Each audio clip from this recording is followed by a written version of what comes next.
We'll hear argument next in 21A-240, Biden, President of the United States versus Missouri, and the consolidated case. Mr. Fletcher. Thank you, Mr. Chief Justice, and may it please the Court. Hospitals, nursing homes, and other Medicare and Medicaid providers serve patients who are especially vulnerable to COVID-19 in settings that are especially conducive to the spread of the virus. The Secretary required those providers to make sure that their staff are vaccinated, subject to medical and religious exemptions, because he found that vaccination is the best way to prevent workers from infecting their patients with a potentially deadly disease. He also found that any delay in implementing that requirement would cause preventable deaths and severe illnesses. But the preliminary injunctions in these cases are delaying that urgently needed protection for Medicaid and Medicare patients in half the country. This Court should stay those injunctions for two reasons. First, requiring medical staff vaccination during a pandemic falls squarely within the Secretary's statutory authority to protect the health and safety of Medicare and Medicaid patients. Vaccination requirements are a traditional and common way to curb the spread of infectious disease. Many healthcare workers are already required to be vaccinated against diseases like hepatitis, measles, and the flu. And the medical community overwhelmingly supports COVID-19 vaccination requirements, which have been adopted by providers around the country. Those requirements are, in short, the paradigmatic example of a health and safety measure. Second, the Secretary's decision was thoroughly explained and supported by the record. The states do not seriously deny that requiring vaccination will save lives. Instead, they predict that it will cause staffing shortages, especially in some rural areas. But the Secretary carefully considered that concern. He explained that experience from around the country shows that most workers actually will choose to be vaccinated rather than to leave their jobs in response to vaccination requirements. And he concluded that the risk of some temporary staffing shortages is outweighed by the urgent need to protect all Medicare and Medicaid patients during a deadly pandemic. Congress assigned those quintessential predictive and policy judgments to the Secretary, and the states have identified no basis to disturb his conclusions. I'd welcome the Court's questions. Counsel, are you relying on 1302A? The Secretary invoked, that's the Secretary's general rulemaking authority under the Social Security Act, and he invoked that general rulemaking authority as he typically does when he makes rules under the Act, but we're not relying primarily or on that. We're instead relying on specific authorities as to each category of covered providers that allow the Secretary to set standards that set the requirements for their participation in Medicare and Medicaid. I don't understand what you just said. I'm sorry. The answer is yes, but not only on 1302. We also have specific statutes that speak to each of the covered providers here. So if I look at the language in 1302, which says that the Secretary shall make and publish such rules and regulations as may be necessary to the efficient administration of the functions with which each is charged under this chapter. You say there is more than that authorizing the Secretary. Correct, yes. What is that more? So the more is set forth. It's different as to each category of providers. So take hospitals. There, the additional authority is in Section 1395X(e)(9), which authorizes the Secretary to set such requirements as he finds necessary in the interest of the health and safety of patients in Medicare and Medicaid. The Secretary cited other similar requirements that authorize him to set conditions of participation for each of the categories of providers, for nursing homes, for ambulatory surgical centers. All of those categories of providers are subject to similar requirements that say the Secretary gets to determine the requirements for their participation in Medicare and Medicaid. The Secretary has long relied on those specific statutory authorities to set forth detailed conditions of participation that are in the Code of Federal Regulations. And what he did here was say, I'm going to add an additional condition of participation pursuant to those specific authorities for each category of provider requiring vaccination against COVID-19. Has that been used in the past, the argument or the authority that you just set out? Has that been used to require vaccinations in the past? It has not, no. But the Secretary explained why not. He explained that this is a unique pandemic where we have unique access to effective vaccines. So he explained that in other settings, healthcare workers are typically vaccinated against communicable diseases because they got them during childhood when all of us did, or because state authorities have required vaccinations. But this is a uniquely deadly pandemic that, because it is so new, those requirements haven't caught up and ensured the level of staff vaccination that you see in the context of other diseases. And that's why he found it necessary to step in with this requirement. One last, just a question. Don't you think it's a bit curious that you're placing significant reliance on a provision that speaks about necessary to the efficient administration to administer a vaccine that could have significant health consequences? Justice Thomas, I don't. So first of all, I just want to be clear again, I'm not claiming that that general authority alone would authorize the vaccination requirement. We're resting on the conditions specific to each category of provider, the vast majority of which, the ones covering 97% of the workers affected by this rule, specifically reference conditions aimed at health and safety. I think when you look at it in that context, it's clear that this is a paradigmatic health and safety requirement. Counsel, in which case is the relationship between the agency closer to the COVID-19 danger? In this CMS case that you're arguing before us now, or in the OSHA case that your boss just finished arguing? I think they're different cases. I think it's hard to say which one is closer. The OSHA case, the OSHA Act gives the Secretary of Labor responsibility for workplace safety, and you just heard why the COVID-19 pandemic is a grave threat in the workplace. CMS has authority to protect the health and safety of patients in Medicare and Medicaid, and explained at length why the COVID-19 pandemic is an acute danger to patients in that setting. So I think they're both very close. Well, maybe it expand it. Which is a more acute danger? OSHA, CMS, or the federal contractor vaccine mandate? Well, I think all of them. I think this gets to the question you asked my boss earlier, which is, the government is doing a lot of things in response to the pandemic, and I don't think that's a surprise. This is an unprecedented pandemic that touches virtually every aspect of American life, and so it does affect the authorities of lots of different federal agencies. Do you think the government has picked the three most pressing areas to address, and they're doing it in order? Or why OSHA, why CMS, why federal contractors, why not any host of other areas that are also, where COVID-19 is also a serious problem? Well, because the federal government is, as some of the questions earlier have suggested, a government with limited powers. The federal agencies have the authorities that Congress has given them. Congress has made OSHA responsible for workplace safety. Congress has made CMS responsible for Medicaid and Medicare patient safety, and those agencies have determined and explained their conclusions why those authorities are called upon here by the sort of unique threat that the COVID-19 pandemic poses in both contexts. I thought you might have said, and it may have been uncomfortable, but I thought you might have said we're dealing here in this case with health care, with Medicare and Medicaid, and what could be closer to addressing the COVID-19 problem to health than health care? I mean, people already get sick when they go to the hospital, but if they go and face COVID-19 concerns, well, that's much worse. On the other hand, OSHA, it's workplace. Yes, COVID is a problem in the workplace, and in some situations it may be a more serious problem. But it seems to me that if any of the three that I've been talking about anyway present a close connection, it would surely be between a health threat like COVID-19 and the government's health care. Mr. Chief Justice, I certainly don't want to disagree with that at all. I think there is an acute threat that COVID-19 poses in healthcare settings. We've seen that throughout the pandemic, especially in nursing homes and other congregate care settings, which are within the scope of this rule. I absolutely agree that Americans shouldn't be forced to choose between getting medical care and exposing themselves unnecessarily to a virus. And as we explain, healthcare workers have long been expected to take extra precautions, including vaccinations, in order to prevent them from infecting their patients. So I don't disagree with any of that, but in making all of those points, I don't want to undersell also everything you heard about in the first case about the grave danger that the pandemic poses for workers as well, in a way that implicates OSHA's authority too. Counsel, there is another significant difference that you haven't talked about.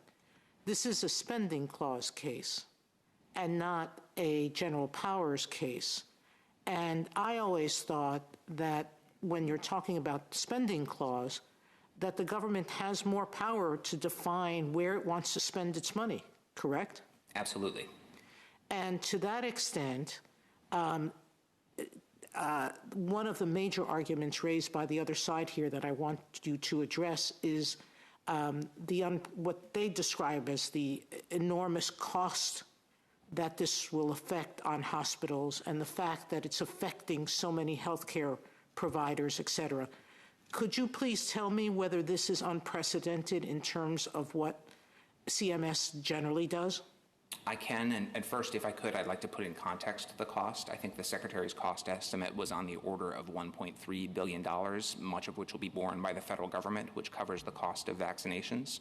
He put that in context by emphasizing that healthcare spending in this country is $4 trillion, and that the costs in this case amount to about $125 per employee. So I don't think the costs of this rule, when viewed in context, are particularly great, and I think that it is not at all unprecedented for the Secretary to exercise the same authorities that I was discussing with Justice Thomas here, the authorities to set conditions of participation for hospitals and other providers in Medicare and Medicaid, to impose very detailed, very prescriptive requirements that would have very high compliance costs. This is not a place where it's unfamiliar to have the Secretary involved in the details of the management of healthcare organizations.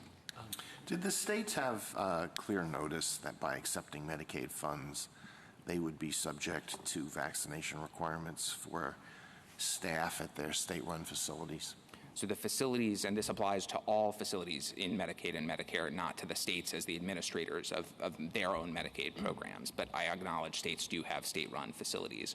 All of them are on notice that they're subject to the health and safety requirements that the Secretary may adopt from time to time. Obviously, they didn't have specific notice of the vaccination requirement because it didn't exist until the pandemic came about, but the way that the program operates is that all providers are on notice that they have to comply with the Secretary's regulations, which could change. So if they read the statutes that you are now relying on primarily, that would provide them clear notice that they might be subject to something like this vaccination requirement? It would put them on clear notice that they are subject to such requirements as the Secretary finds necessary in the interests of patient health and safety, which have long included infection control. In the past, that's been general. It's been requiring infection control plans that meet national guidelines, fire preparedness, emergency safety, things of that nature.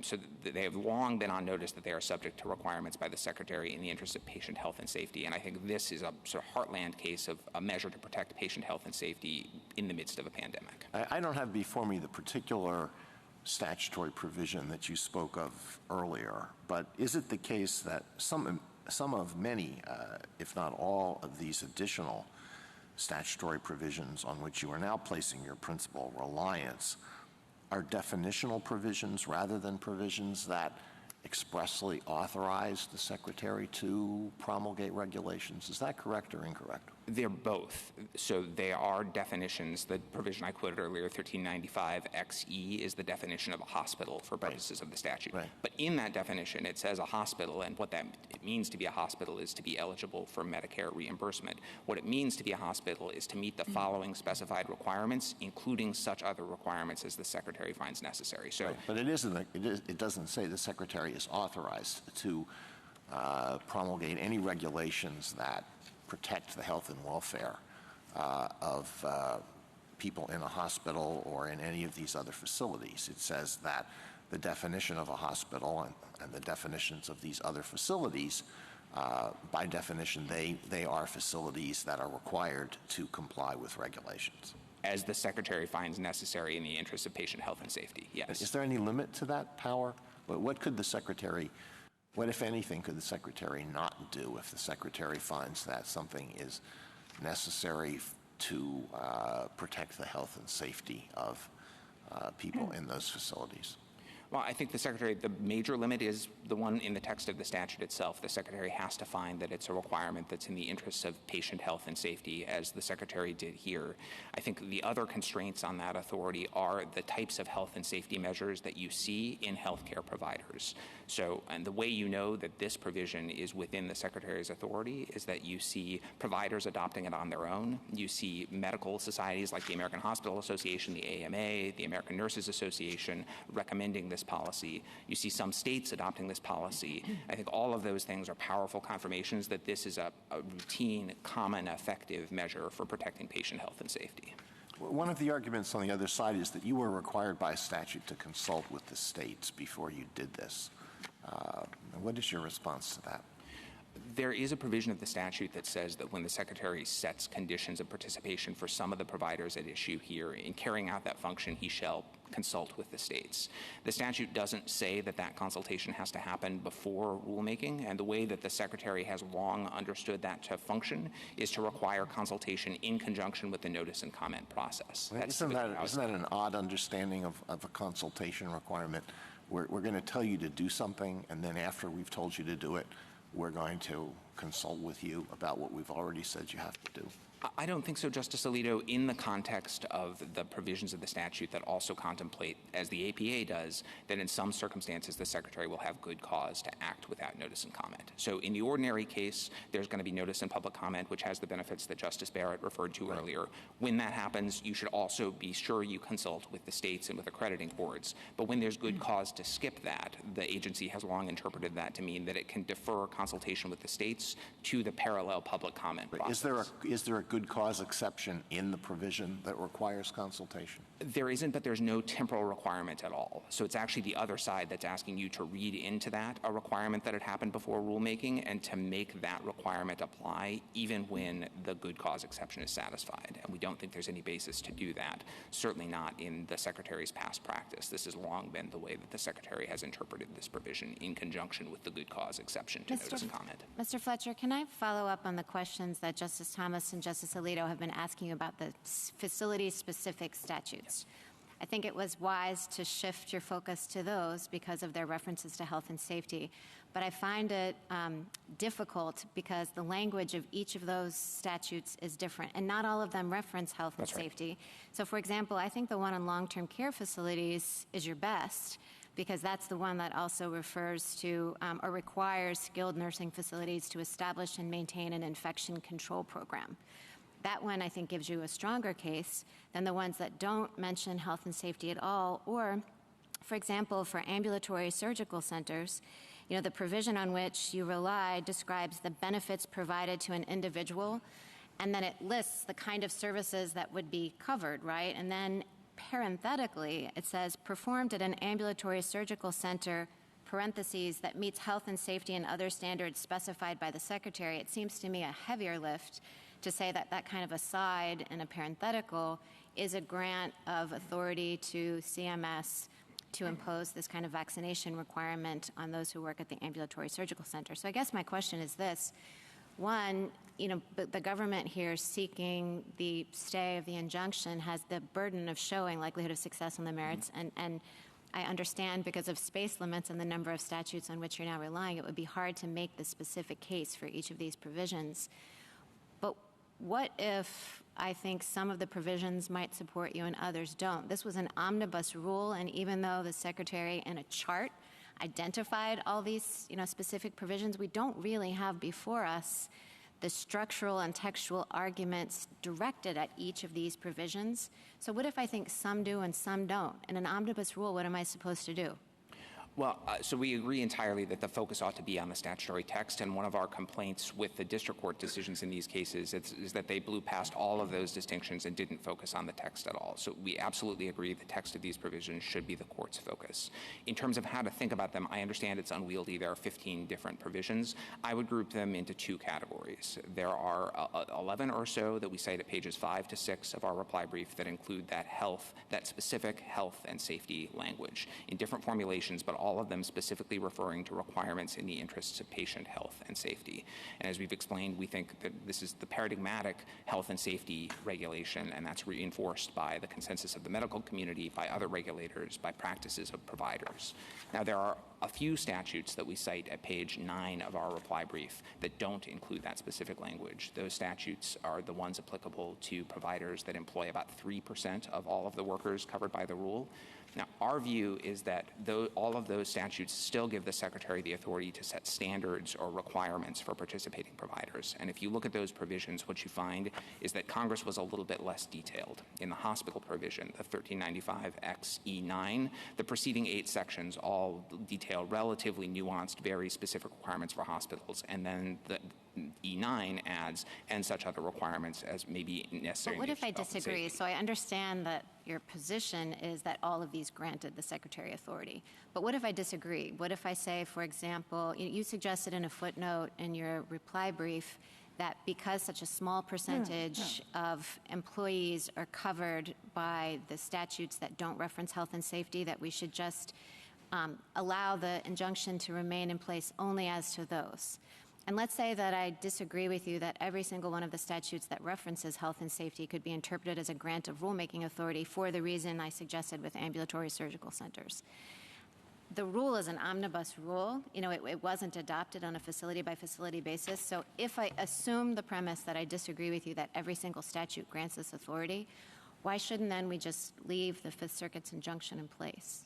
Well, because I think to the extent you're looking at likelihood of success, that's the factor that this would be relevant to. I think that does depend, as you say, on the authorities as to each category of providers. And the Secretary included, in some sense, it's an omnibus regulation. He did it all at once, but he included specific severability language that we cite in that footnote. It's at page 61,608 and said if any of these provisions are no good, then the rest ought to stand. And so I think if you disagree with us on either the provisions that lack health and safety language or if you disagree with us on the ones that have it, although I want to talk about both of those things to hopefully persuade you otherwise, I think the result would be we don't have a likelihood of success at obtaining prevailing on those provisions. But that wouldn't justify allowing the injunctions to remain in place as to all of the other provisions, especially those that cover the vast majority of workers. So I think that's the approach we'd suggest if that's where you find yourself. Mr. Fletcher,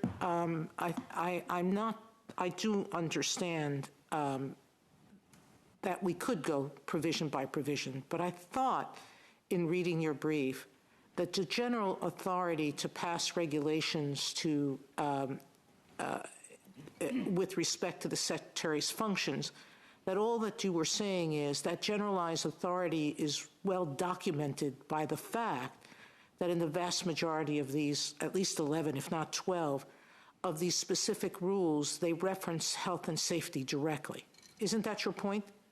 That's our point, and in addition, that even as to the ones that don't reference health and safety, so the end-stage renal disease providers or the psychiatric residential treatment facilities, those categories, Justice Barrett and Justice Sotomayor, they still give the Secretary even broader authority to set conditions for participation.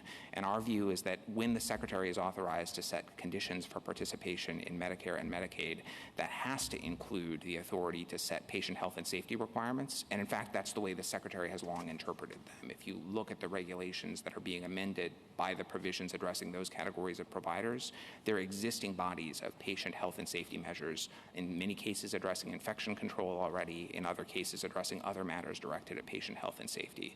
So the Secretary has long interpreted those more general grants of authority to include the authority to impose patient health and safety conditions, and we think that's the right way to read them in the context of the statute. I dare say that I looked at some of the regulations at issue here, not the ones you passed with respect to COVID, but the other regulations.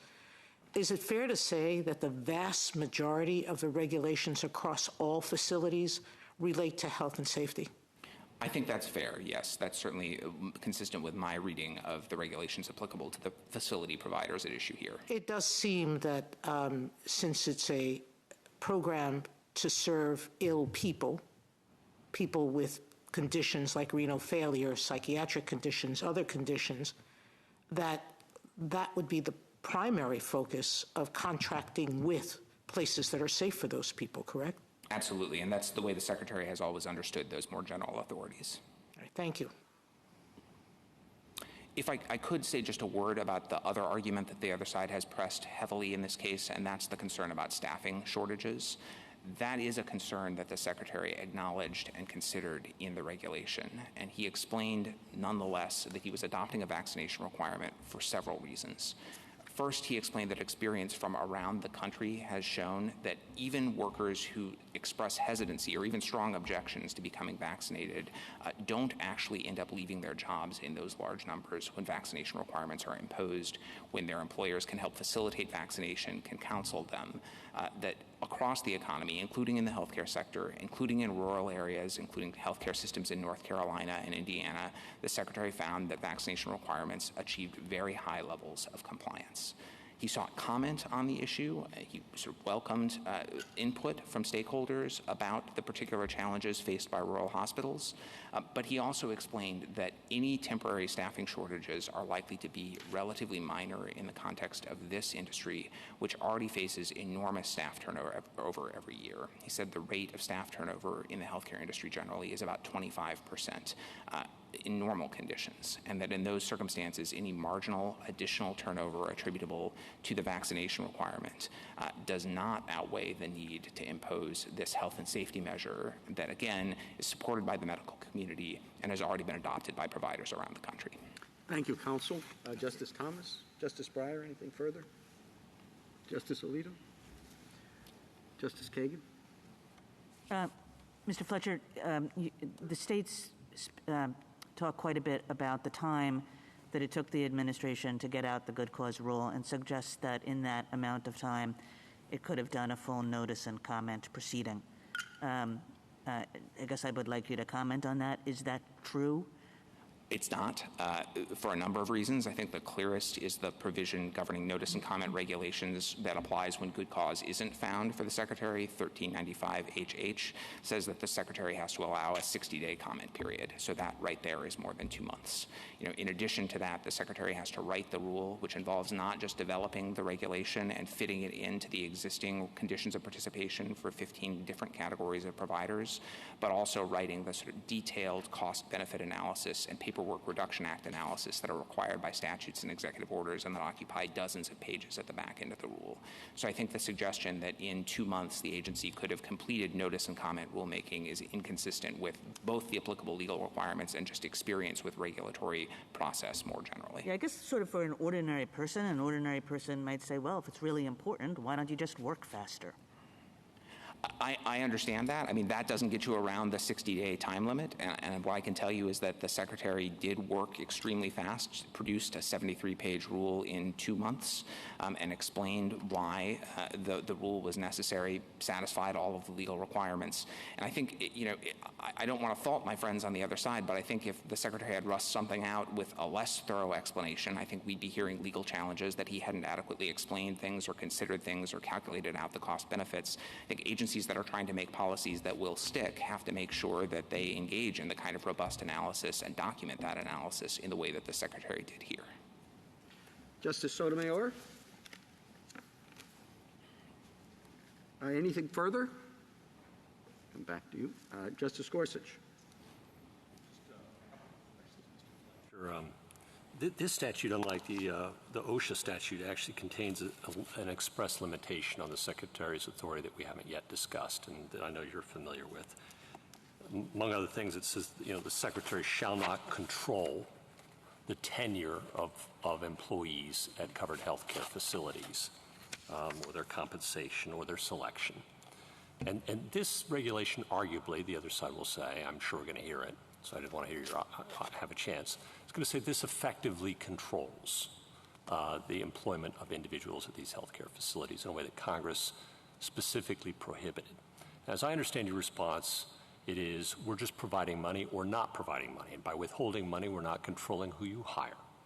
And I might understand that in some circumstances, but in a statute where everything is about spending, it's a spending clause statute, I would have thought that Congress would have understood, and we should interpret this language in that light, that you cannot use the money as a weapon to control these things.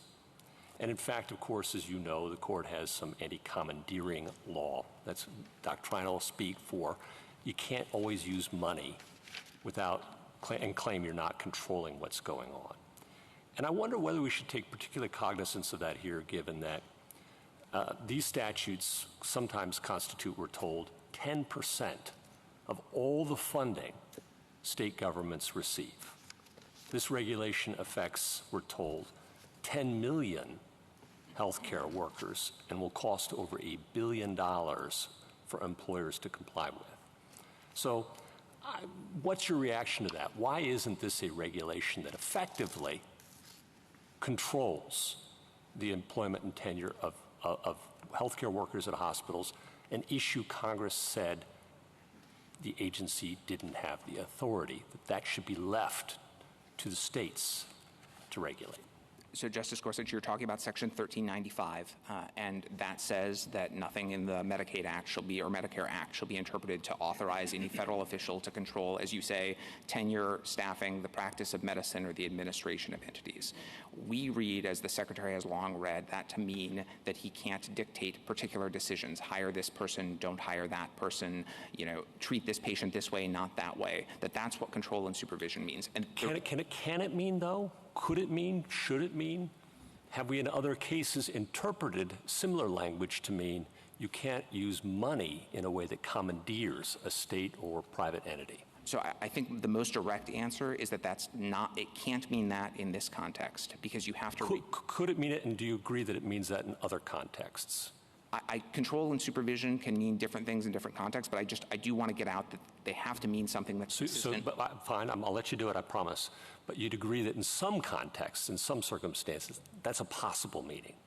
I think it may be a possible meaning. I don't think it's the most natural reading. All right, now you get to go ahead. Got it. Thank you. I appreciate it. So the reason why it can't mean that here is that succeeding provisions of the Medicare statute authorize the Secretary to do, or actually do directly by Congress, exactly that sort of standard setting that the Secretary is engaged in here. So just take the hospital statute that we've talked about a bunch, 1396XE. There's provisions, we've talked about E9, which is health and safety. The preceding provisions say things like you have to be staffed by doctors, and the doctors have to have particular licenses. You have to have a certified nurse on duty 24 hours a day. You have to have a budget plan that meets the requirements of another subsection. Okay, so that doesn't control. But somewhere along the line, you move from general regulations that outline things you, the hospital, have to do, to somewhere more directly where you are controlling or supervising. We agree?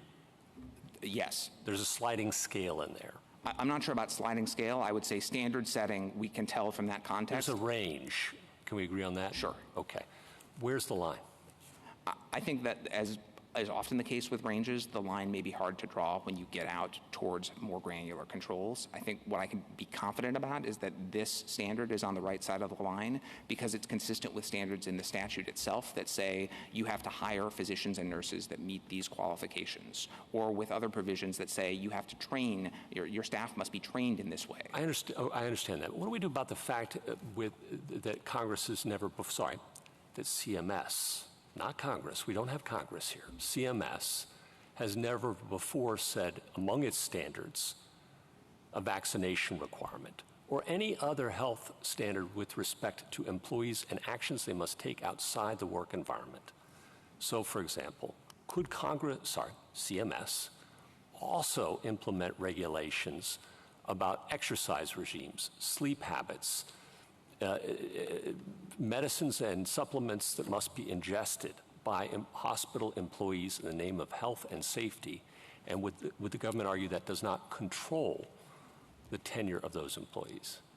I'm not sure that there'd be a problem with those requirements. I don't think it would be the Section 1395 control. I think it would be that it's very hard to characterize those as requirements for the health and safety of patients. But in your view, that would not control the tenure of employees? I think that does not. Setting standards, even if they're outlandish standards that we think couldn't be set for other reasons, wouldn't be controlled. Still doesn't control. Doesn't control even though they have to take these medications, they have to get this much sleep, they have to do this much exercise every day. Again, I want to be clear. I'm not suggesting the Secretary can do any of those things. I'm just suggesting that the reason he can't is not 1395. Because it doesn't constitute control of an employee's tenure or compensation. Correct, because setting standards for employees does not exercise control. Justice Kavanaugh? You mentioned at the beginning that the over $1 billion in costs would be borne mostly by the federal government, I think you said. Can you explain that? Sure. I think in large part by the federal government. So the Secretary, in estimating the cost, said a big driver of the cost was going to be the cost of the vaccinations themselves, the shots, and the cost of administering the shots. The Secretary explained that he was including that in the cost-benefit analysis to be comprehensive about the effects of the rule, even though the federal government covers the costs of vaccines for most employees and would cover them here. Okay. And then on the question, to follow up on Justice Gorsuch's question, what is the story, as you understand it, for why CMS has not previously required flu shots for healthcare workers or some of the other vaccines that, as you pointed out, the states still insist upon for healthcare workers? Is there a story there, or explanation there for why CMS has not previously done that? I think the Secretary laid this out and sort of identified different reasons as to different categories of vaccines. So as to some where state vaccination requirements mean that everyone is basically vaccinated against those diseases already, there was no need for the Secretary to do that.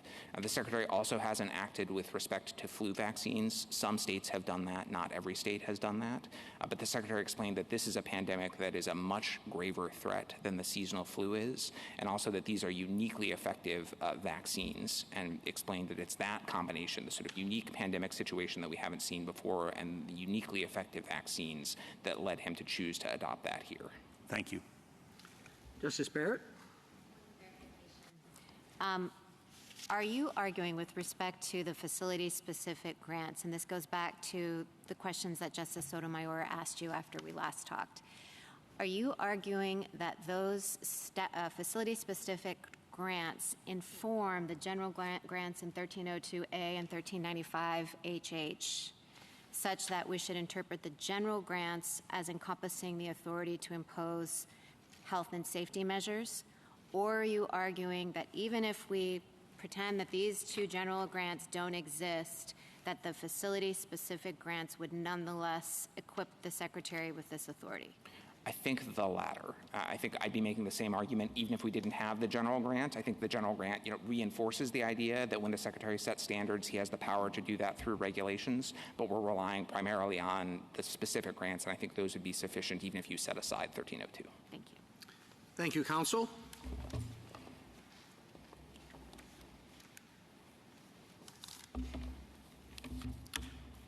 Mr. Rossetti? Mr. Chief Justice, and may it please the Court. In early 2020, while millions stayed at home, millions of healthcare workers heroically stayed at work. These same workers are now forced to choose between losing their jobs and complying with the government's vaccine mandate. The Secretary's claim of authority to impose this mandate is expansive, unprecedented, and unlawful for two principal reasons. First, the Secretary believes a series of vague catch-all provisions scattered throughout the Social Security Act authorize the sweeping mandate, but the relevant text, structure, and context say otherwise. For example, the Secretary ignores 8 provisions that precede the catch-all provision he primarily invokes, all of which are materially unlike a permanent medical procedure that cannot be undone after a shift is over.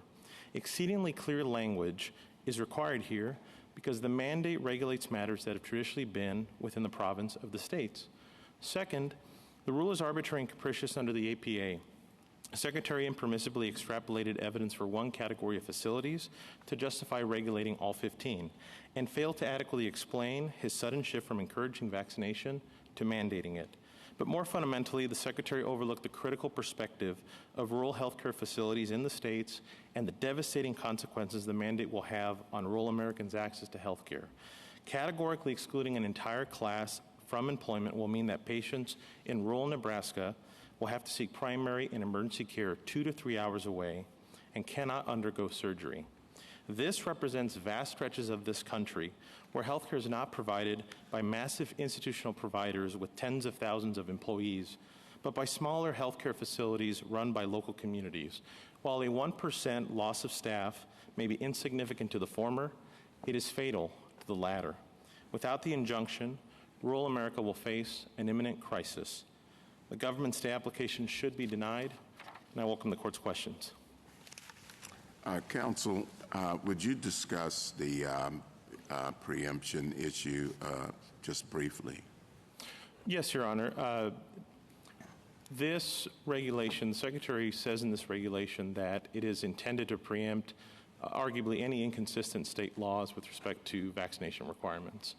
And for example, in this case, the most direct example I can point to, Your Honor, is at 20-7-134 of the Arkansas Code that prohibits as a condition of employment any sort of vaccination requirement. But that's somewhat ironic since the government relies on those other vaccinations to argue for this vaccination. But are all of the party states in the same position with respect to preemption? Your Honor, certainly the district court in this case, at the very least, cited that Arkansas, Wyoming, and Missouri are similarly situated with that respect, and certainly there are other states in the Missouri-led coalition that also have laws that are going to be preempted by this regulation. The key point here, Your Honor, just like in Mass VPA, is so long as one of us has one of these laws that would affect our duly enacted legislation through an unlawful mandate, it does present an issue on preemption. Now, that's independent, obviously, from other interests that the states have in this case, which is the states are the administrator. It's our providers with respect to Medicaid. With Medicare, we're being asked to facilitate this program for the federal government. We have compliance costs. We have surveyors who have to go out and enforce this rule. All of that are the state's interests, Your Honor. Well, the one final point has to go to standing. You seem to rely on parens patriae a bit. And would you discuss that standing and why we should apply that? Well, sure, Your Honor. And just to be clear, we do have various capacities here. We mentioned sovereign interest. We mentioned proprietary, a whole plethora of them. And certainly we did invoke also a quasi-sovereign interest in the health and well-being of our citizens. For example, this mandate will close the doors of many of these rural facilities that will effectively deprive our citizens of health care. And we also are asserting rights under federal law with respect to the APA on many of these claims. But that is not the only basis that we're seeking standing in this case. We have various other capacities that we're suing under, just like the ones I mentioned, Your Honor. Is that true of all of the parties? I believe so, Your Honor, yes. Thank you. There was a question. Sorry, Chief. No, I was just going to ask you about the spending clause context. In other words, we're not just dealing with federal law in the abstract. We're dealing with a provision that says Congress authorized the Secretary to ensure compliance with requirements that the Secretary finds necessary in the interest of the health and safety of patients. That's very broad, and I think will you agree that they have broader authority because it's in a spending clause provision? I mean, you signed the contract. Well, sure. And even in the spending clause, I would say two responses to that, Your Honor. First, even in the spending clause context, as Justice Alito mentioned earlier, the states are entitled to clear notice. So there is, whatever conditions the Secretary does state, they have to derive from unambiguous grants of statutory authority. And in this case, Your Honor, we respectfully disagree with my friend, Mr. Fletcher, because he only cites certain parts of these provisions. For example, with respect to the hospital in this application, he ignores the such other requirements language that precedes the Secretary's authority to regulate health and safety. And many of those provisions, for example, E1 through 8, none of those talk about immunization. They talk about record keeping. They talk about discharge procedures. They talk about Mr. many... Rossetti, really, do you think that the CMS head and that the Secretary of HHS are bookkeepers with respect to this statute? Do you think that they don't have responsibility to protect the safety of these two incredibly vulnerable patient populations? Isn't that their principal responsibility in these laws? Isn't that the most important thing that both of them do? Your Honor, certainly the Secretary does have authority to set requirements in the interest of health and safety. All I'm saying is you have to look at the statute in context. I'm not saying that HHS is somehow just this record-keeping function. I mean, certainly it is important for these facilities to have adequate record-keeping. You're dealing with vital records, health records, other things. I wasn't saying that they don't have to be concerned about records either. I'm just saying, in addition to being concerned about records, this statute clearly gives them, by reference to the health and safety delegations, by reference even to the idea of administering efficiently programs like this, their principal job is to look after the health and safety of Medicare and Medicaid recipients. And and with the understanding that those two groups of patients are pretty much the most vulnerable patients there are, either elderly patients or, in the case of Medicaid, unfortunately, poverty has a great deal to do with medical outcomes.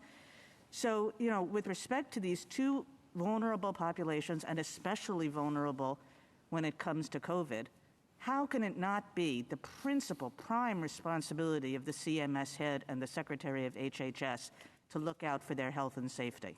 Because that responsibility that falls in E9 with respect to the hospitals, which is what the Secretary has put forward in this application, that authority is informed, the grant of authority in that section is informed by the other provisions in that statute. Doubly so here, Your Honor, where you have a situation where this court has said that ordinarily compulsory vaccination is not something that ordinarily concerns the federal government. That was in Jacobson at page 38. Doubly so here, Your Honor, because when you're going to significantly alter the balance between state and federal power, something that has traditionally been in the province and the states, you have to do so with exceedingly clear language. The court said that in Alabama Realtors recently. The court said that also in U.S. Forest in 2020. That is the kind of language we're asking here. It's not that the Secretary... Do you think that the Secretary can require the adoption of various infection prevention and control measures? Can they say to hospitals, you have to sterilize your instruments, you have to wash your hands in a certain way? One of the things we understand about settings like this one is the way that infections spread. Sure. And you have to do a variety of things to make sure that you prevent the spread of infection. Can they do that? Your Honor, absolutely. Because that's their job, right? Your Honor, certainly with respect to 1395 I-3 D3, which goes to skilled nursing facilities, there's express language that the Secretary can adopt infection control measures to prevent the spread of whether diseases. there's express language of that kind or not, the responsibility to look after the health and safety of vulnerable populations includes requiring infection prevention and measures. Isn't that right?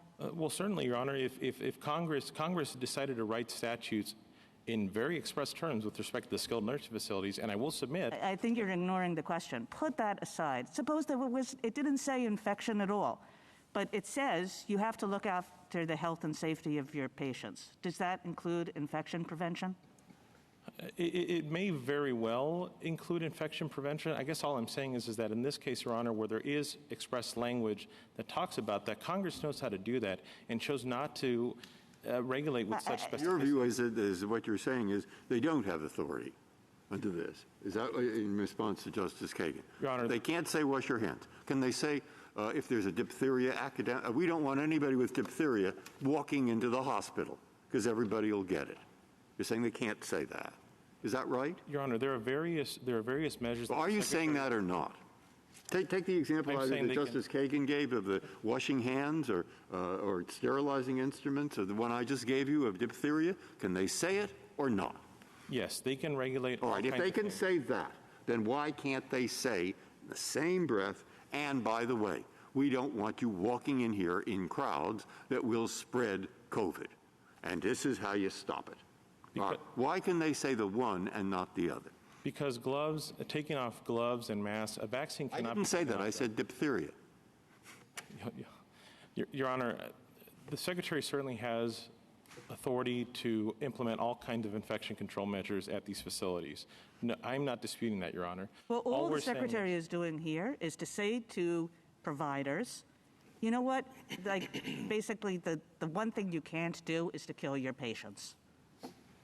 So you have to get vaccinated so that you're not transmitting the disease that can kill elderly Medicare patients, that can kill sick Medicaid patients. I mean, that seems like a pretty basic infection prevention measure. You can't be the carrier of disease. But, Your Honor, here we're dealing specifically with a vaccine requirement that, again, has historically been in the state's province. And if Congress wants to give that authority to CMS, the federal agency here, it has to do so in exceedingly clear language. All right, what do I do with this if you want my real? And perhaps you can tell me I'm way off base, and I don't mind if you do. But, I mean, here we are, asked for a stay. Okay? Mm-hmm. And in the one case, either this will go ahead or it won't. In the case earlier, it'll go ahead or it won't. And to what extent can we take account of what I think would be relevant with stays or not stays or how we act in the interim and da-da-da-da-da, okay? That there are 750,000 people got this yesterday, that the hospitals are full to overflowing, that there is a problem worse than diphtheria, that people all over the world are getting this, and they are here too, and they're dying. That's what we're trying to ask you. Or they're filling up hospital beds and others are dying because they can't get in. Okay? Now, public interest, call it something else, call it what you might. But it seems to me, it's hard for me to believe, look, it seems to me that every minute that these things are not in effect, thousands of more people are getting this disease, okay? And we have some discretionary power. And therefore, will you tell me I can't take that into account? To me, that's fairly unbelievable, but I want to hear it. Your Honor, the public interest is flexible, and you can take all that account. All I'm saying is the two statutes, the provisions that the Secretary has put forward in this case, we do not believe that they have met their burden of showing a likelihood of success, that on the merits, those were lawful exercises of authority. Even in situations where the Secretary desires to prevent the spread of COVID, it cannot act unlawfully. Doubly so here again, because this is exactly the kind of requirement that historically has been in the province of the states. And if Congress wants to take that away and give it to CMS or give it to a federal agency, it has to do so in exceedingly clear. Now, I will point out, too, in the public interest, Your Honor, doing away with the injunction, as we said so, is going to be devastating to vulnerable patients in rural America, in rural Nebraska. No surgeries. The only anesthesiologist in a rural Nebraska hospital, he is not going to be able to go to work. That means no surgeries. Emergency C-sections. But I have on that one, I have a question, too. I take what you say is correct. All right. I don't know if it is correct, but I'll assume it. Well, if these states, if we act in such a way that over the next 2 weeks or the next week, these rules go ahead as planned, and people do get inoculated because they have to, now, if the bad thing that you are talking about then occurs, we'll know it. Because what they're saying at the moment on the other side is there is another bad thing, which is the bad thing that I mentioned at the beginning, that hundreds of thousands of people more get this disease. And we know what happens from Massachusetts and in New York in the old people's homes. Right. Okay? So they're saying there are two bad things. And you're saying the one and the agency, the other, is the more predominant. So suppose, if faced with that division, we let it go ahead. And then if you're right, everybody will know it, and we can draw back. That's not perfect for you, but that's at least something, and it helps protect the people who might otherwise get very sick. And unfortunately, Your Honor, it's going to, Mr. Chief Justice, may I? Yep, please. Unfortunately, Your Honor, in this case, it's going to devastate local economies. It's going to decimate these local towns that don't draw their pool of applicants from the coast, Your Honor. These are local communities. They run these hospitals. And that is the problem here, Your Honor, is those kind of interests, that perspective was not heard in this context, and that is going to be devastating, Your Honor. Justice Thomas, anything further? Right? No? Justice Alito? Justice Kagan? Mr. Rossetti, this rural hospital question, you've presented some declarations that suggest that there would be labor disruptions. The Secretary took that into account specifically.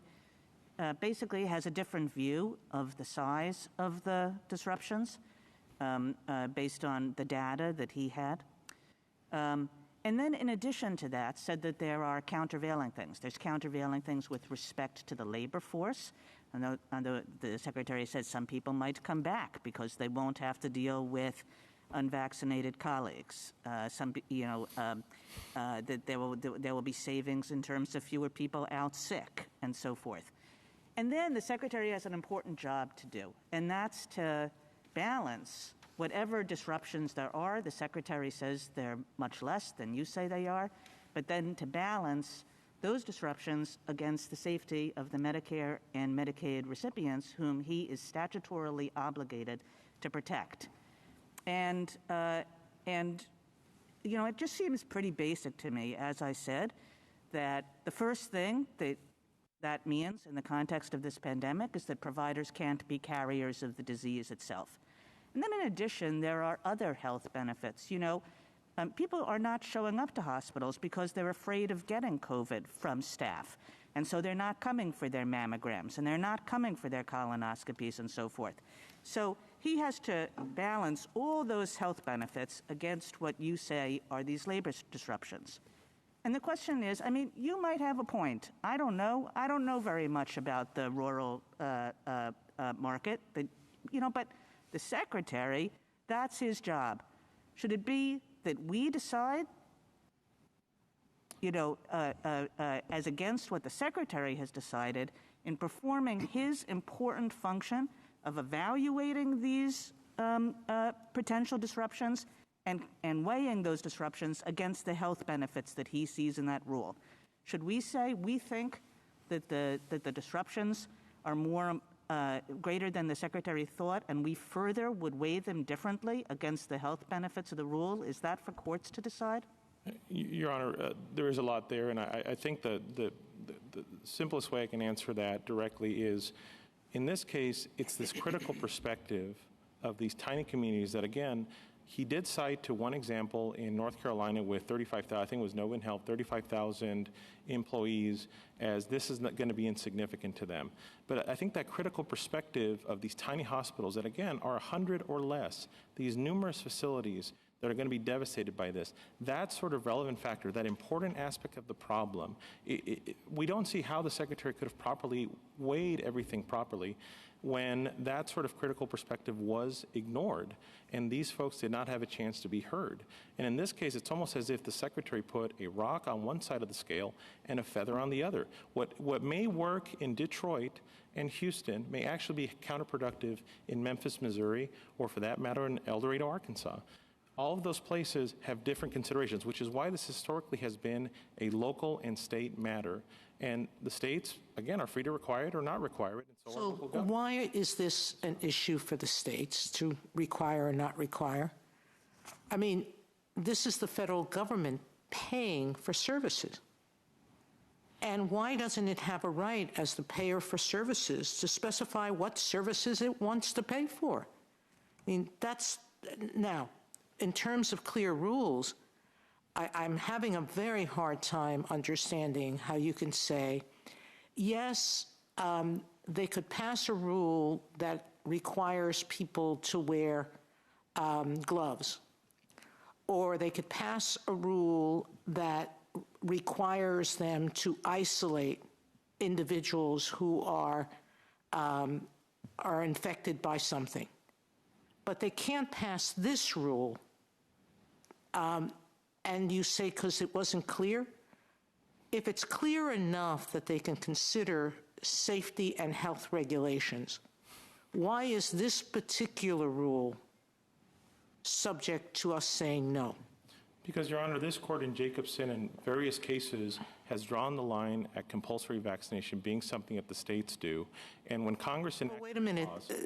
That's what they do with respect to other issues, but this is with respect to if you want my money, your facility has to do this. Sure. It has to have, it has to serve certain food. It has to serve certain meals a day. It has to give snacks. These are all state issues usually, but under the spending clause, we're the buyer. The federal government says what it wants to spend its money on. This is not an issue of power between the states and federal government. This is an issue of what right does the federal government to dictate what it wants to buy? Your Honor, it is a vaccine requirement masquerading as a condition of participation. And if Congress intended that, this court has made it very clear that something like compulsory vaccination, even in the spending clause context, which itself demands Congress to speak with a clear voice, it requires... How much clearer do you need for Congress to say then pass regulations that protect the health and welfare of ill people? Perhaps the one example I can think of right away, Your Honor, is in E7 of 1395XE, where Congress acknowledged or spoke with a very clear voice that when it comes to licensing at the state level, that is something that the states do. And that's exactly, I mean, Congress knows how to directly speak to issues that invade into state areas. And it hasn't done it with health and safety. It has given that right to the commissioner. Thank you, counsel. Okay. Justice Gorsuch? Justice Kavanaugh? A couple questions. First, this is an unusual administrative law situation from my experience because the people who are regulated are not here complaining about the regulation. The hospitals and healthcare organizations, it's a very unusual situation. They, in fact, overwhelmingly appear to support the Secretary's the CMS regulation. So and the government makes something of that. What are we to make of that? Your Honor, certainly there are large institutional providers that may have no problem with this. Obviously, there are smaller ones, very small community hospitals that do have a problem with that. But here, the states have their facilities. The states have a very small percentage of the facilities. Most of the facilities are private-run facilities, right? This picks up on Justice Thomas's question, like where are the regulated parties complaining about the regulation? That's how we usually have. The last case is a good example, obviously. Sure. There's a missing element here. Well, they're not certainly these sort of entities that would be subject to this rule, like small private facilities that receive Medicaid funding, certainly are not plaintiffs per se, but the states do represent the citizens of our constituencies, like these places that run these facilities, these small community hospitals. We speak on their behalf. And all I would say here is we have made value judgments through our policies to not require vaccination because a one-size-fits-all requirement does not help. And that kind of policy judgment, as expressed through our laws, are duly enacted laws that would be applicable both to state-run facilities and private facilities. That is what's being preempted here, Your Honor, by this unlawful mandate. And that's how we're speaking in that capacity here, Your Honor, is the folks whose voices were ignored throughout this entire process and shouldn't have been ignored, especially with these devastating consequences. And then second, I think you've alluded to this, but how is a vaccine different in kind from your perspective from, say, the requirement to wear gloves or the requirement to wash your hands or the other kinds of requirements? Because I think if you acknowledge that there's authority to require the latter, then you need to explain why the vaccine's different. I don't think I could say it any better than Chief Judge Sutton did at page 12 of his dissent in the OSHA case, which is masks can come off, gloves can come off. A vaccine requirement, the taking of vaccine is a permanent medical procedure that cannot come off after work is over. That is, there are materially different conditions, materially different procedures at stake. And when you look at the context, for example, in the hospital requirement, 1395XE, nothing in that statute comes close to authorizing this precise mandate in this case, which is going to have devastating consequences for vast swaths of this country, Your Honor. Thank you very much. Justice Barrett? Questions? Thank you, counsel. General Murrell, are you still on the line? I am, Mr. Chief Justice. You may proceed. Thank you, Mr. Chief Justice, and may it please the court. This case is not about whether vaccines are effective, useful, or a good idea. It's about whether this federal executive branch agency has the power to force millions of people working for or with a Medicare or Medicaid provider to undergo an invasive, irrevocable, forced medical treatment, a COVID shot. It's a bureaucratic power move that is unprecedented. If it can do that, the question still remains as to whether it properly exercised that power here. The district court answered no to both questions at the preliminary injunction stage, and the court below supported its ruling with a number of well-reasoned conclusions. Now, without even addressing all the underlying bases for the ruling, the government asked this court to jump ahead of the Fifth Circuit and dissolve the injunction, irrevocably changing the status quo in a way that will effectively give the federal government all the relief it seeks. This will create chaos in state provider networks, limit access to care for the poor and needy, and eviscerate informed consent for millions of people. The court should reject the government's request and maintain the status quo because the district court's holdings were correct on all counts. I'm happy to take questions or speak to some of the questions that have already been asked by the court. Just briefly, counsel, I'd like you to address whether or not, or at least to what extent, this rule preempts rules of your state. Justice Thomas, it does preempt rules of some of the states in our coalition. I don't know that it preempts rules in every state, but it affects Alabama, Louisiana, and Montana in different ways, different laws.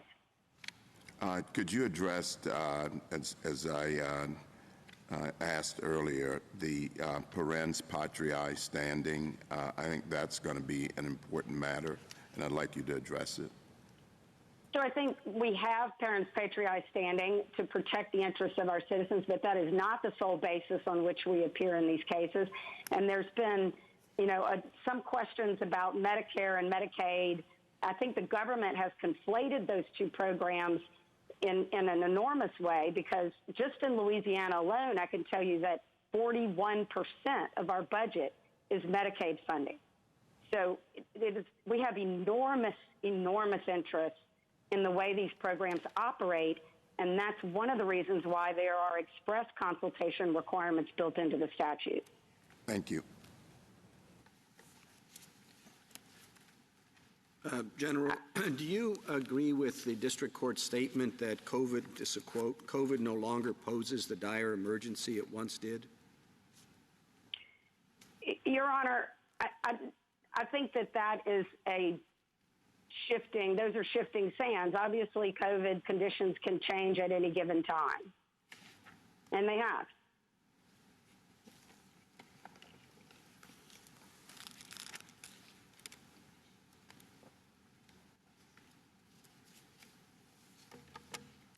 But what is your other basis for standing? Our basis for standing is that we are being regulated directly by this rule. We have to implement it, and it affects our provider networks. It directly affects Medicaid funding, and that is a program that is implemented entirely by the state. I don't think I could underestimate enough the impact on the states and their provider networks. That's precisely what the declarations that we submitted, and I think many that were submitted in the Missouri case also go to, is the effect on our ability to actually provide access to care, which is the actual primary goal of this program. I'd like to touch on the spending clause issue just a bit. It was a broad provision that you agreed to, which authorized the Secretary to impose requirements that the Secretary finds are necessary in the interest of the health and safety of patients.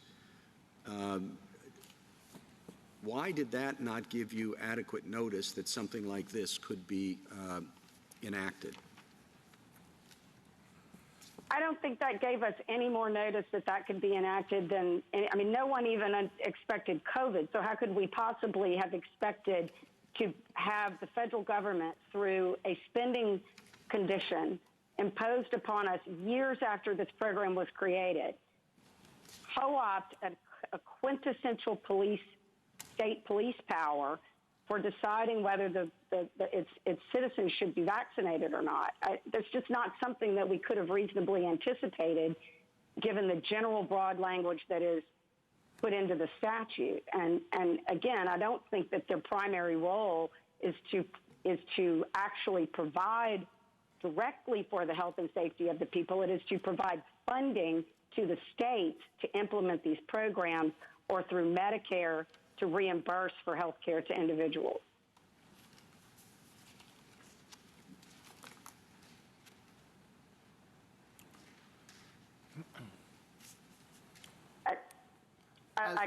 I would also point just to the secondary aspect of any spending clause argument also turns on the voluntarily and knowingly accepting the terms. And so I think that goes straight to your question, that respecting that limitation is absolutely critical to respecting the balance of the state's sovereignty in this program.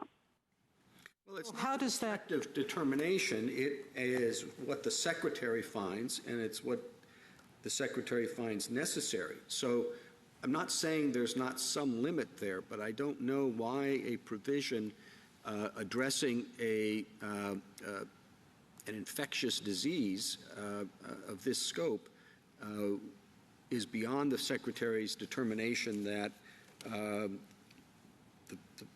the mandated issue here is necessary. Well, we've never taken the position that the Secretary has no authority to address it in any at all. We're saying that they can't do this, and they've never, ever, ever done anything like this, which they acknowledge.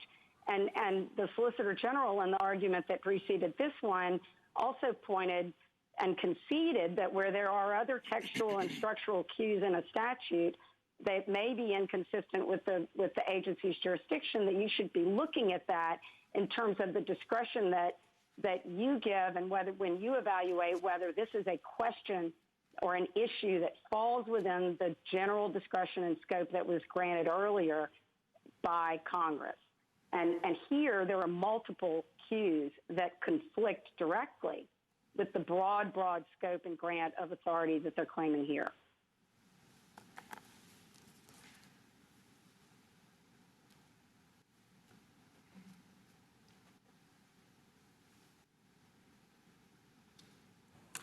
Do you think we need to find that you have parents patriae standing in order to take into account the interests of employees within your state who do not want to be vaccinated? Is that a standing question, or is it a question that can be taken into account in the context of determining what the statute means and whether it satisfies whatever requirements there may be under the spending clause? I think it's both. I mean, I certainly believe that you can take it into account as part of our standing. We have independent grounds for standing. When you get past that question, I think it also relates to the question of whether it's actually controlling the tenure of employees. I think it directly conflicts with that. I mean, Justice Alito, there's really no question, I think, in our mind that this was a pretext, that the entire, as the Chief Justice alluded to, that this was a workaround. This was an intent. The government intended to tether all of these restrictions together, all of these mandates together to vaccinate as much of the American public as they could touch. And in this particular rule, at the Federal Register 61607, the government even acknowledged that the most important inducement here was the fear of job loss. This is targeted at people. It's not targeted at facilities. And they've never done anything like this before, precisely because there are structural prohibitions against it in the statute. And where we are in this procedure is extraordinary. They want you to dissolve an injunction, parts of which have not even been contested, so that they can upend the status quo, which will disturb enormously our provider network. Well, all that's true, but I'd like to get your response. I mean, there's some truth to what you say, but I'd like to get your response to what I asked previously twice, really. We sit in both these cases something as the inheritor of a court of equity, and we do that particularly in respect to stays, whether you call them administrative or not. And that may be both sides, and in the other case, that's why I say the side in each case that is predicting harm if the agency rule goes into effect.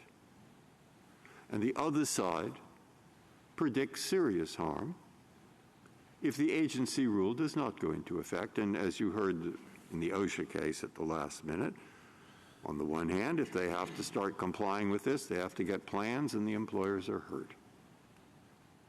On the other hand, if they don't start to get those plans ready, looks like a lot of people will get sick and take up hospital beds or worse. So in weighing those equities, why don't we have to take and put quite a lot of weight on avoiding even by a minute or a second? Because if you divide 750,000 by the number of seconds in a day, you get a lot of people.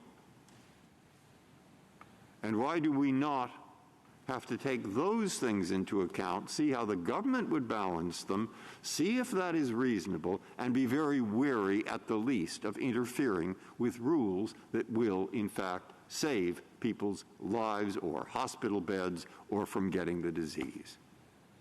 You see what I am saying? I'm asking, I'm putting a burden on you to say, yeah, that's what I am doing. I do. I want to know. I understand the question. Yeah. I think, first of all, these aren't just plans. Here, this rule is different. There's no test and mask exception. This is a vaccinate, and it's a short shot clock. And so they do not have a choice. They have to be fired or they cannot be hired. And so it handcuffs our providers in a way that is extraordinary and immediate. And the status quo right now is that they still comply with all the other rules of Medicaid and Medicare, which means they have infectious disease control measures in place. They are doing the very best job that they can. They need all the boots on the ground that they can get, and this rule will actually change that. It will immediately change that. So I think it is extraordinarily different, and it also comes up in a different context. It comes up in the context of a preliminary injunction, multiple injunctions, but specifically in ours, where they did not even contest certain aspects of it. So they present to you a request for a stay that does not even contest certain aspects of an injunction that they want you to overturn. Thank you. Thank you. Counsel, I'm having a very hard time trying to do this state power argument with respect to a standing clause program that doesn't affect the states directly except as proprietors. Because as proprietor of state-run facilities, those are the ones that are affected by this rule. The private facilities are, and as one of my colleagues noted, Justice Kavanaugh, we don't have many amici of them complaining. But putting that aside, I am having a hard time understanding how and why a rule like this is so substantially different than the volumes of rules that CMS has with respect to so many issues involving health and welfare. They tell you how high the bed has to be. They tell you how close hand sanitizers have to be. This is before COVID. They have so many different rules that one could arguably say belonged within the state's rights that give me a working principle that says to the federal agency charged with the health and safety of patients, who believes that the only way to protect these vulnerable patients is by this one tactic, by this one step, why that should tie their hands. You may argue otherwise, that the other ways of doing it are effective, but they've decided in this particular context, with the vulnerability of these particular populations, that the other steps are inadequate. Your Honor, there's two aspects to your question, and I'd like to speak to both of them. One is the issue of whether we're just proprietors. We are not just proprietors. And I think the court effectively discussed that in NFIB versus Sebelius. Medicaid is an enormous program where states are contracted with the federal government, not providers. The providers are contracted with the states. So it is important, I think, to keep that distinction between these two programs. To your question about the dividing line, the dividing line here is precisely why we are in a major questions doctrine land, because they have never done this for at least since the Jacobson case. And before that, predominantly, this has been a question protecting the health and safety of individuals and exercising this kind of power to force the individual to submit to a medical treatment has never, ever been something that has been authorized by Congress or done by an agency on an emergency basis. Counsel, I don't mean to interrupt you, but we've never had a situation like this one before. It's unprecedented. But I don't think in this case that justifies them co-opting a quintessential state police power. In fact, the opposite is true. It only points up the need to evaluate this in the larger context of whether Congress didn't do this, by the way. The Congress, just as recently as last summer, changed some of the discrete statutes specifically related to skilled nursing and nursing homes and authorized certain measures for strike teams to augment staff in those facilities due to COVID outbreaks, but they didn't authorize vaccines. So for staff, I think there are cues. There are cues in the statute. There are cues in the history and structure and the precedents of this court that support waiting and maintaining the status quo as the district court below did and the Fifth Circuit did. Justice Thomas, anything further? Justice Breyer? Justice Alito? Anything further, Justice Sotomayor? I just want to say the Sixth Circuit didn't, correct?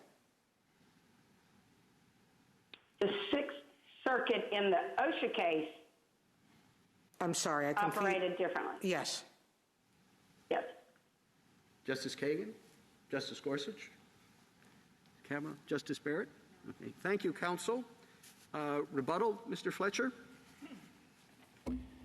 Thank you, Mr. Chief Justice. Just 3 quick points.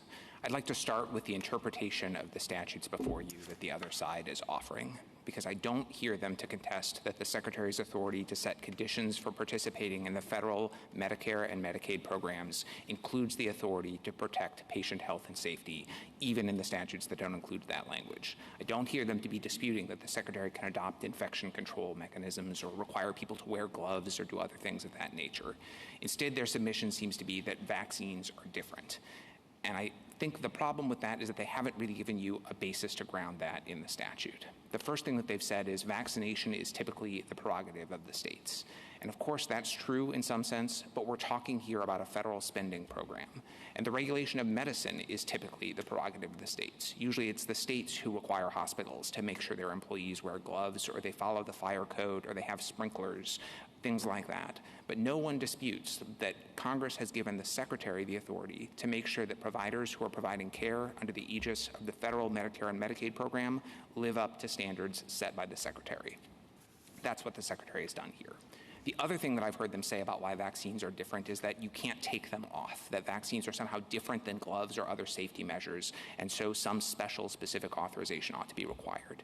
And I just don't think that can be squared with the context of the healthcare industry. Vaccination requirements are common throughout our society. They're particularly common for healthcare workers. They've been adopted voluntarily by providers around the country. You have virtually the uniform view of the medical community telling you that this is the best way to protect patient health and safety. If anything, I think it would be bizarre to say that the Secretary's authority to protect the health and safety of Medicare and Medicaid patients does not include the authority to adopt a measure that you see other regulators adopting, the medical community urging, and other providers adopting voluntarily. The whole point of the statute is to let the Secretary make sure that the standards of care for Medicare and Medicaid patients meet best practices, and that's what he's done here. The second point I want to make, Justice Barrett, goes back to the colloquy that you and I had earlier about some of the different statutes. I hope we persuaded you that we're right about all of them, but in case we have not, I just want to make the case that it actually is worth the candle in this stay posture to go provision by provision. So as we explained, 97% of the employees affected by this regulation are covered by statutes that include the express health and safety language. Even if you just narrow it down beyond that, three categories, the largest three categories of providers, hospitals, home health agencies, and long-term care facilities, account for more than 90% of the covered workers. This is shown at the table at page 61,603. All of those provisions have express health and safety language of the sort that we've been discussing, and two of them, long-term care facilities or nursing homes and home health providers, actually include the extra provisions that we cite at page 6 of our reply that says the Secretary has not just the authority to ensure health and safety, but also the duty to do so. And I think at an absolute minimum, it's worth letting the rule go into effect as to them. And finally, Justice Breyer, I want to come back to a point that you've raised a few times about the equities because we are here on a stay. And I think a couple of observations to make about the equities. The first is a point that Justice Kavanaugh raised. You don't have providers before you here. You don't have workers before you here. Instead, providers and workers overwhelmingly support the vaccination requirement. Instead, you have before you states who do operate some facilities covered by the rule, but only a tiny fraction of them. The second thing I'd say is that even as to the providers and the workers who are covered by the regulation, some of my friends' presentation has suggested that if the stays are lifted, or if the preliminary injunctions are stayed and the rule goes into effect, that means that tomorrow people are going to be out of a job. And that is not true. The Secretary has put out guidance after the Fifth Circuit narrowed the previously nationwide injunction to cover only the plaintiff states here, put out guidance giving regulated entities 30 days to come into compliance as to the first shot, 60 days to come into the compliance as to the second shot, and making clear that even if a regulated entity has not met full compliance by that 60-day deadline, if the entity is at 90% compliance and has a plan to come into full compliance within 30 days, the Secretary won't take enforcement action. Even if that isn't met, even if at the end of 90 days there's still not full compliance, the Secretary has always exercised enforcement discretion before terminating a provider from the program, and one of the things the Secretary has considered is access to care issues of the sort that the other side has raised. So there are ways to address some of the problems that my friends have relied on, even if the rule goes into effect. On the other side of the ledger, and this is where I'll close, if the preliminary injunctions remain stayed, then we know what the consequence is. We know that this urgently needed measure is not going to be in effect to protect Medicare and Medicaid patients in half of the country during a pandemic. And I think the Secretary found, and I don't think anyone seriously disputes, that any delay in the operation of the rule will cost lives and cause unnecessary serious illnesses. We'd ask that the preliminary injunctions be stayed. Thank you, counsel. The applications are submitted. The Honorable Court is now adjourned until Monday next at 10 o'clock.